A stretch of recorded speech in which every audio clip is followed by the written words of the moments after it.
Another day mga kamanok, shoutout muna tayo sa mga kapwa Serama breeders natin. Shoutout po kay Sir John Philip Gorochi ng Poypoy Bantam Breeder of Bacolod City.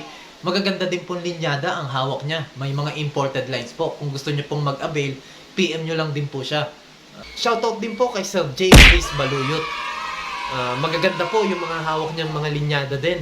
Baka gusto niyo pong mag-avail sa kanya ng mga alaga, PM nyo lang po siya. Lalo na yung BBR niya, magaganda. Baka naman, sir. Shoutout din po kay Sir Raymond Tandato ng Nueva Ecija. Magaganda din pong kalidad ng serama ang hawak niya. Sa mga taga Nueva Ecija dyan o mga kalapit bayan, i-PM nyo lang po siya. Shoutout din po kay Sir Mas Leonda Sogala ng Nueva Ecija. Quality din po yung mga hawak niyang mga serama. Bakit ko nasabi? Kasi meron din po siyang nakuha sa akin na mga imported lines. Wow. Kaya masasabi ko po na quality talaga yung hawak niya. I-PM nyo lang din po siya kung gusto nyo pong mag-avail sa kanya. Another day mga kamanok.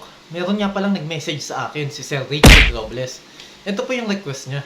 Sir, content mo kung ilang months na dapat pwede isalang ang cock or hen para i-breed starting from day old. Okay po, salamat po sa inyong request. Ito po ay aking pananaw at sariling experience sa pagmamanok. Kung ano yung tamang edad sa paggamit ng cock or hen. Para po sa akin, ang binabasihan ko po ay yung hubog ng katawan nila, kung matured na talaga sila, kumpleto na ba yung balahibo nila, kumbaga ay kumpleto na ang kanilang pangangatawan. Kung buo naman po at maayos na ang kanilang pangangatawan, kahit po 7 months siguro pwede na po. Basta malaki at maayos na po yung katawan. Yung tipong talagang pulang-pula na yung mukha nila.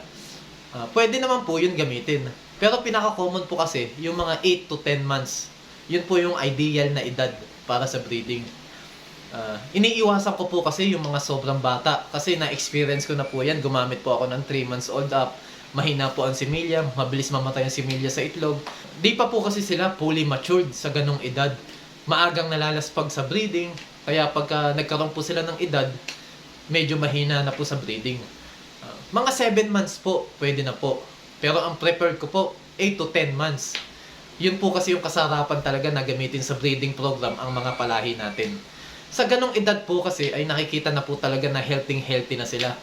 Talagang tapos na yung balahibo nila sa paglulugon. Tapos maganda na talaga yung pangangatawan. Talagang handa na sila sa breeding. Unlike po dun sa mga going 7 months, yun mga medyo mas bata pa po dun, alanganin po. Pero masasabi ko po, kung gagamit po kayo ng breeding materials ay mga nasa 8 to 10 months na po. Mas mainam po kung ganong edad po. Kung mali po ako, tama kayo, please comment po para magkaroon po kami ng dagdag kaalaman sa bagay na ito. Please follow, like, and share din po para marami pa po tayong talakayang katulad nito. Maraming salamat po.